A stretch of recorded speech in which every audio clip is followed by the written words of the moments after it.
उसमें बचत अच्छी हो जाती होगी। लेकिन कितना टाइम लगता है दिल्ली से यहाँ आने में? अपने हिसाब से जानकारी दो, किस तरीके से वो चला सकता है नया इंसान। किस्त कितनी बनी थी वही तो मैं जानना चाह रहा था। का नाम 2-1 महीना तक तो ऐसे तो वहाँ से आपको भूसा मिल गया, लेकिन बाकी सामान रेगुलर कैसे मिलेगा फिर? वो ट्रक और ये ट्रक की इनकम में ज्यादा फर्क है क्या? है ना, डायरेक्ट लेके जाते हो तो आपको कैसे पता इंदौर में कौन ले रहा है बगदा? वो तो ले ही जाते हो, उसमें आपको कुछ पैसा नहीं मिलता होगा। तो बाकी जो बारिश वारिश का टाइम आता है उस टाइम कैसे मैनेज करते हो? 200 किलोमीटर का भी 6,000 रुपये लिया और ये 60 किलोमीटर का भी। अब मान लो कि उधर से आपको पता है कि मुझे भाड़ा नहीं मिलेगा उधर से आने में। Hello guys, welcome to my channel Faiz drive. तो भाई ये आप लोग जो बोल रहे थे 4 टायर 6 टायर की वीडियोस लाओ, तो ये 4 टायर मैंने ढूंढ लिया है। ये है टाटा का LPD, ये नंबर मिट चुका है 709 है ये। इसकी जो पासिंग है, जो भी कमाई है, लोकल में ज़्यादा चलता है, ये बाहर भी चलता है। भाई का जो भी एक्सपीरियंस रहेगा उनका इसको चलाने का, उनका इसको लेने का टोटल एक्सपीरियंस आपके साथ शेयर करेंगे। इसकी जो बॉडी है वो यहाँ से ये पुल करके पूरी उड़ जाती है। पुराना मॉडल है, नया भी मैं कहीं से ढूंढूंगा, नया मॉडल का भी करेंगे। इस सेगमेंट के भी कुछ रिव्यूज़ में अलग अलग लाता रहूँगा ताकि अलग अलग एक्सपीरियंस आपको जानने को इसके मिलते रहें। इसकी बॉडी तो पूरी कंप्लीट आती है ना? है, पूरी बॉडी के साथ कंप्लीट आता है। चलिए अब अंदर चलते हैं, अपनी जो भी बातचीत होती है भाई से वो क्लियरली मैं आपको बता देता हूँ। ये अंदर से कुछ ऐसा दिखता है ये ट्रक। पूरी बातचीत करते हैं पर अंदर जाके जगह नहीं रहती यहाँ पे। थोड़ी ये सीट आपने ज़्यादा बढ़ा रखी है इसकी आगे की तरफ है सोने के हिसाब से। अच्छा, इसलिए थोड़ी सी जगह नहीं है। बाकी ये देखिए, ये इसका कैबिन है, 2 लोग सो जाते होंगे आप लोग इस पर आराम से है ना? क्या नाम लिखते हैं भाई आप? हमारा नईम नाम है। नईम भाई, गाड़ी आगे जा रही है। नईम भाई बहुत बहुत स्वागत है आपको मेरे चैनल पे। नईम भाई, ये टाटा की 709 आपके पास LPD है 4 टायर जी। ये आपने नई ली थी सेकंड हैंड ली थी? ये सेकंड हैंड ली थी अपन ने। सेकंड हैंड कितने की ली थी आपने? ये 5,65,000। 5,65,000। पूरा फाइनेंस कराया था या कैश दिया था? कैश में ली थी आपने। ये मॉडल कौन सा है ये? 14 मॉडल है, 2014 मॉडल। और आपने कब ली थी? मुझे का होगा 2-1 साल हो गए। 2-1 साल हो गए। इससे पहले आप ट्रक व्रक चलाते थे या फिर आपने डायरेक्ट ये गाड़ी ली? घर की गाड़ी थी, इससे छोटी वाली पहले। कौन सी गाड़ी थी? वो मैजिक था, लोडिंग मैजिक जो होता है। तो वो क्यों बेच दिया आपने? इसे ही बेच दिया, वो पुराना होगा ज़्यादा पुराना हो गया था। तो इसका लेने का पर्पस क्या था आपका? बिजनेस है अपना पास, इसलिए। अच्छा, जैसा आपने मुझे बताया खुद के कबाड़े के उस पर आप चलाते हो इसको, है ना? तो उसमें तो फिर भाड़े वाड़े की कोई लाइन रहती नहीं होगी, खुद का रहता है। कहीं और चलाया आपने इसको? चलाते हैं, अभी बगदान का सीजन आ जाएगा। बगदे का सीजन कौन सा रहता है? ये बगदा मतलब ये भूसा जो भूसा, हाँ, कौन जाएगा? कौन सा सीजन रहता है इसका? मतलब ये वाला रहता है? ये सोयाबीन का 2, मतलब गर्मी और ठंड 2 सीजन बगदे के रहते हैं। तो कहाँ से ले जाते हो आप बगदा? नहीं से गाँव से ले जाता है, इंदौर। ये मतलब रावखेड़ी गाँव है, राजगढ़ डिस्ट्रिक्ट MP में, ठीक है। यहाँ से ले जाते हो बगदा। कहाँ ले जाते हो? इंदौर। तो यहाँ से डायरेक्ट लेके जाते हो आप या फिर मतलब एक ट्रांसपोर्टर के थ्रू लेके जाते हो? डायरेक्ट लेके जाते हो। तो आपको कैसे पता इंदौर में कौन ले रहा है बगदा? वो तो हम पहले भी चल जाते हैं ना, वहाँ पहले भी गए थे। हाँ। नहीं तो इंदौर में लेता कौन है मतलब बगदा? उनका नाम तो भूल गया, काफी टाइम होगा, अब जाएंगे आपसे। अच्छा, तो यहाँ से आप लेके जाते हो इंदौर, 200 किलोमीटर पड़ता है ना? क्या रेट में बगदा लेके जाते हो, क्या खर्चा पड़ जाता है और कितनी बचत पड़ जाती है टोटल? जैसे यहाँ से आप बगदा इंदौर 200 किलोमीटर लेके गए तो क्या भाड़ा पड़ता है? भाड़ा लगता है इसका 6,000। 6,000 रुपये? 6,000 से मिल जाता है फिर भाड़ा। उधर से क्या लेके आते हो? उधर से तेल का कुप्पा ये ले आते हैं। तो वो ट्रांसपोर्ट से लेके आते हो? हैं? वो ट्रांसपोर्ट से मिल जाता है। तो यहाँ से 6,000 में बगदा लेके जाते हो इंदौर, तो उसमें बचत क्या पड़ती है आपको? बचत मतलब 2 तरफ का मिला के 8,000 रुपये बच जाता है, 4,000 खर्चा काट के। 4,000 का खर्चा काट के 8,000 मतलब यहाँ से जाते हो तो वहाँ से ट्रांसपोर्ट से मिल ही जाता है। कौन से ट्रांसपोर्ट से मिलता है वहाँ से? ट्रांसपोर्ट। अच्छा, बहुत सारे ट्रांसपोर्टर आप सबको फोन लगाते होगे, जिसके पास माल रहता होगा वो आप ले आते होगे। तो ये आपका मतलब आप अकेले ही चलाते हो, आपके साथ कोई और भी चलाता है? एक और है ना हमारे पास, एक और ड्राइवर है आपके पास है? ये कितना पासिंग आता है? ये पीछे इसमें जो वजन भरते हो कितनी पासिंग होती है? अपन 6 भी भर ले, 9 भी भर ले, 9 टन। 6 टन 9 टन भी भर लेते हो आप हैं? तो वो तो ओवरलोड हो जाता होगा इस पे, दिक्कत तो नहीं आती ओवरलोड में? पकड़ा पकड़ी तो होती, थोड़ा बहुत देख निकल जाओ, थोड़ा बहुत देखे निकल जाते हो, मतलब ओवरलोड आप भर लेते हो इसमें। जैसे आप जो बगदा भरते हो तो ओवरलोड भरना ही पड़ता होगा। अब जैसे वजन भी नहीं रहे ना बगदा में। अच्छा, अब जैसे खुद का कबाड़े का जो काम है वो तो आप भरते ही हो, ऊपर से बगदा भी भरते हो जो सीजन में आ जाता है। उसके अलावा काय पे चलती है गाड़ी? फिर इधर से खलल लेके आते हैं अपन, सहारनपुर साइड से। सारंगपुर, ये सारंगपुर भी भाई बता दूं आपको, शाजापुर डिस्ट्रिक्ट MP उसमें पड़ता है सारंगपुर। वहाँ से आप खल लेके आते हैं, उसको कहाँ लेके जाते हैं आप? कुरावर। यही कुरावर ही मतलब कितना पड़ता है ये? हमारे यहाँ से 4 किलोमीटर पड़ता है। 4 किलोमीटर नहीं 40 किलोमीटर। कुरावर नहीं कुरावर नहीं, वहाँ से सहारनपुर से कितना पड़ता है? सहारनपुर से 60-65 पड़ता है। मतलब ये इसी डिस्ट्रिक्ट में आप सप्लाई कर देते हो उसको, जी। तो ये 60 किलोमीटर का क्या भाड़ा लेते हो? ये 7,000 रुपये देता है ना, कभी ओवरलोड आती है, मतलब तेल का कुछ पावड़ी नहीं खल हल्का 6,000 रुपये देते हैं उधर से। तो मतलब अभी आप बता रहे थे कि आपने 200 किलोमीटर का भी 6,000 रुपये लिया और ये 60 किलोमीटर का भी 6,000। उधर से भाड़ा मिल जाता है ना। अच्छा उधर से भाड़ा मिल जाता खाली जाना पड़ता है। है। हाँ तो इसमें ज्यादा बचत हो जाती होगी, मतलब आपके 60 किलोमीटर में क्या डीजल लगता होगा? बचत पूरी सूखी 3,000 आपको बचत हो जाती होगी, क्योंकि हम अपना जैसे इसका एवरेज क्या आता है? एवरेज इसका है 11-12 का। 11-12 का एवरेज दे देती है, लोड पे भी दे देती है? ये लोड पे तो कम देती है, 7-8 का। 7-8 का एवरेज देती है। इसकी जो आप सर्विस कराते हो, जैसे किलोमीटर पे सर्विस कराते हो या फिर अंदाजे से? अपन तो अंदाजे से कराते हैं। कब कितने टाइम में कराते हो आप? अभी कराई थी महीना एक पहले। महीने भर पहले सर्विस कराई थी। कितना खर्चा आता है इसकी एक सर्विस में? इसकी एक सर्विस में वो तो अपने ऊपर है, नहीं जैसे आप जब भी गाड़ी आपको लगता होगा आपने सर्विस कराई, सर्विस करवाने जाते हो तो जो भी काम होता है उसमें एक बार में कितना खर्चा आ जाता है? 3-4 हज़ार रुपये। 3-4 हज़ार में इसकी पूरी सर्विस हो जाती है? हैं? इंजन में अभी तक इसके कोई काम निकला है भाई? इंजन में 1 रुपया अभी पाना तक नहीं लगा, कोई भी काम नहीं निकला इंजन में। टायर इसके सर्विस कितना दे देते हैं? जो टायर इसके 1 साल में 2 बार बदलते हैं अपन। 1 साल में 2 बार बदलते हैं? पहला 2 बदलते हैं बस, अगला तो चल जाता है। अच्छा मतलब 1 साल में से 2 ही टायर बदलते हैं पीछे वाले, बाकी आगे वाले चल जाते हैं। तो वो कितने के आ जाते हैं पीछे वाले टायर?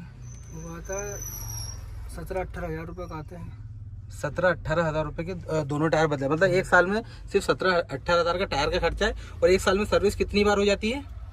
1 साल में 2-3 मरतबा करवा लेते हैं हम। 2-3 मरतबा सर्विस करा लेते हो। अब जैसे नईम भाई आप ही बताइए, जैसे मान लो आपका जैसे कबाड़े का बिजनेस नहीं है या नहीं चल रहा है जो भी है, तो फिर उसको आप परमानेंट किस चीज़ पे चला सकते हो और कैसे चला सकते हो? अपन बगदा पे भी चला सकते हैं, उधर से खलियाँ, फिर ब्याह शादी में दहेज भी ढोएंगे।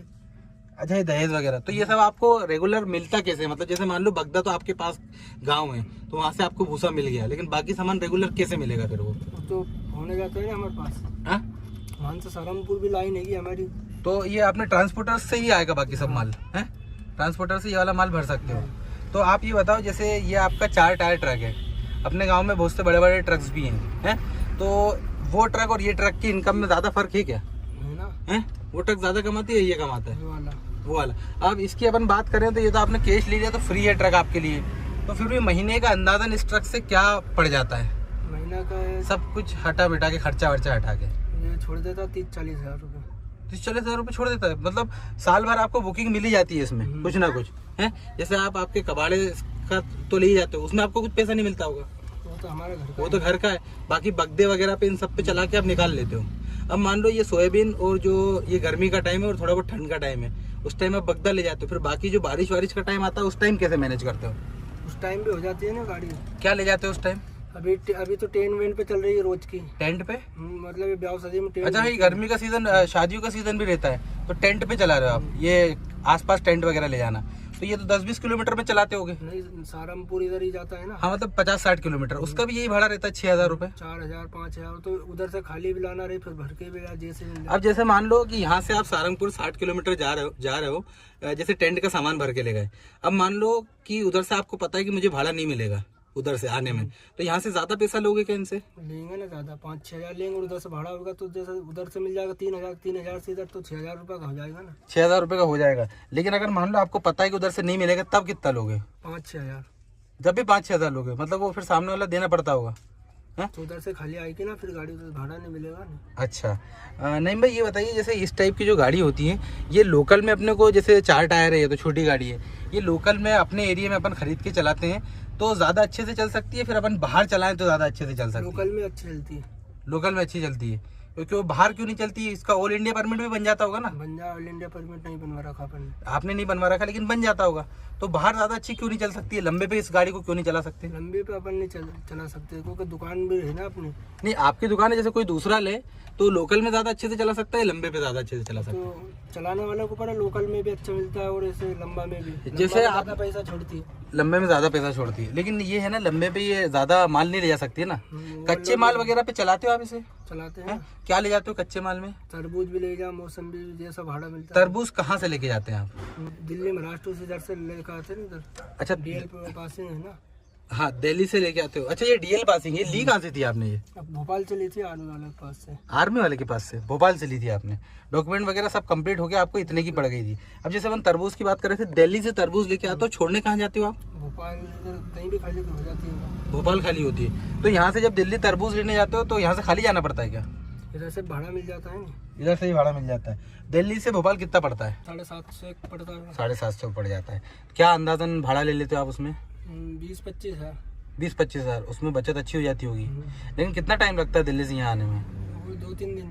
2-3 दिन लगते हैं। अब जैसे जो आइशर वगैरह रहती हैं, ये लोड लेके चलती हैं, इनकी स्पीड भी कम होती है। ये गाड़ी कहाँ तक चली जाती है आपकी? ये 70-80 चलती है। 70-80 अच्छी स्पीड में चल जाती है। इसकी ब्रेकिंग व्रेकिंग बढ़िया होती है? बिल्कुल एक है नंबर। ब्रेकिंग वगैरह में दिक्कत तो नहीं आती? अब जैसे कच्चे माल की अपनी बात हुई है भाई, तो एक बात ये बताओ, कच्चे माल में ज़्यादातर पुलिस वुलिस पकड़ती तो नहीं है? नहीं रोकती है ऐसे थोड़े बहुत। कच्चे माल की कुछ अलग तरीके से चेकिंग तो नहीं करते? नहीं नहीं। हैं?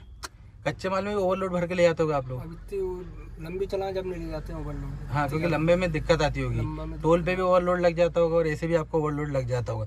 जैसे अभी आप लोकल में चला रहे हो, तो साल भर का क्या क्या टैक्स भरते हो, उसमें क्या क्या डॉक्यूमेंट रखने हैं आपने? अब इसका बीमा फिटनेस यही है। बीमा कितने का है इसका? बीमा इसका 11-1 हज़ार का है। साल भर का बीमा। लोकल में ये सब चीज़ आप ज़्यादा कराते भी नहीं होंगे, मुझे ऐसा लग रहा है। नहीं कराना पड़ती है ना। नहीं, जैसे इंश्योरेंस तो कराना पड़ता है। बीमा फिटनेस पूरा कागज चौक के मिलेगा अपने गाड़ी का। अच्छा ओके मिलेगा। नहीं तो ये रोड टैक्स लगता है इसका जो महीने का होता है ना, जैसे इन गाड़ियों का, ये सामने गाड़ी खड़ी है, इसका शायद 3000 का होता है हर महीने का, लगता है रोड टैक्स, है ना? इसका नहीं, क्योंकि वो लंबा चलती ही नहीं आपकी, नेशनल परमिट पे नहीं है ना, इसलिए इसका लगता नहीं होगा। इसका रोड टैक्स वगैरह नहीं लगता है। तो मतलब अंदाजन इतना पैसा ये गाड़ी छोड़ के दे सकती है, और आप इससे अच्छा मतलब खुद का काम करने के बाद भी आप इससे 30-40 हज़ार रुपये कमा लेते हो, हैं? क्योंकि बहुत सारे लोगों की गाड़ी खड़ी भी रहती है, अपन तो चलाते हैं नहीं, आप परमानेंट चला लेते हो। तो इसको जैसे अगर अपन खरीदता है, कोई भी इंसान खरीदता है, या सेकंड हैंड खरीदे नहीं खरीदे, तो थोड़ा सा अपने हिसाब से जानकारी दो किस तरीके से वो चला सकता है नया इंसान। मतलब जैसे मान लो आपने खरीदी, अब जब खरीदने से पहले तो आपको इतना नॉलेज नहीं होगा ना, है? खरीदने के बाद ही आई होगी ना, तो कैसे लाइनें मिलाई आपने, जो थोड़ी बहुत लाइनें मिलाई? वो थोड़ा बहुत दिन तो ऐसे ही चली थी अपन ने, किस्तों का भी नहीं निकला था, उसके बाद लाइन मिली। मतलब किस्त का नहीं निकला था? मतलब 2-1 महीना तक तो अपन ने ऐसे ही। किस्त बनी है क्या इसकी? हैं? अब तो हो गई क्लियर। आपने बोला था ना कैश लिए, जो केस ली थी ना, मतलब 2-1 अच्छा अच्छा, मतलब आपने पूरा पैसा कैश दे दिया था। किस्त कितनी बनी थी, वही तो मैं जानना चाह रहा था। वो का नाम 2-1 महीना तक तो ऐसे घसीटी अपन ने, उसका महीना का 10,000 भी नहीं कमाई ऐसे डीजल पे। फिर लाइन बिठाई अपन ने ट्रांसपोर्टिंग पे। अच्छा, ट्रांसपोर्टर से वगैरह से बात करी आपने, लाइन बिठाई धीरे धीरे, फिर आपके कांटेक्ट बड़े होंगे, उस तरीके से आपने इसको चलाई। किस्त कितनी आती थी इसकी? इसकी आती है 11,000 रुपए की आती थी। वो पूरी क्लियर हो गई आपकी किस्त, है ना? तो शुरू में 1-2 महीने आपको दिक्कत आई, मतलब कुछ जेब से भरना पड़े होंगे ट्रांसपोर्टर से, और ऐसे करके धीरे धीरे आपने लाइन में लाई जी। है। मतलब कुल मिला के ये गाड़ी ने जब शुरू में 1-2 महीने आपको नुकसान दिया था, उसके बाद कोई नुकसान नहीं दिया, बिल्कुल है, बिल्कुल प्रॉफिट दिया। चलो बहुत बहुत शुक्रिया आपका इंटरव्यू देने के लिए। तो भाई नईम भाई के साथ ये था हमारा छोटी मोटी बातचीत। होप करता हूँ वीडियो आपको पसंद आएगा। वीडियो पसंद आया तो वीडियो को लाइक करिएगा, आपके भाई के चैनल को सब्सक्राइब करना, ताकि इस अमेजिंग वीडियोस आपको रेगुलरली देखने को मिलते रहे। Thank you so much guys for watching the video.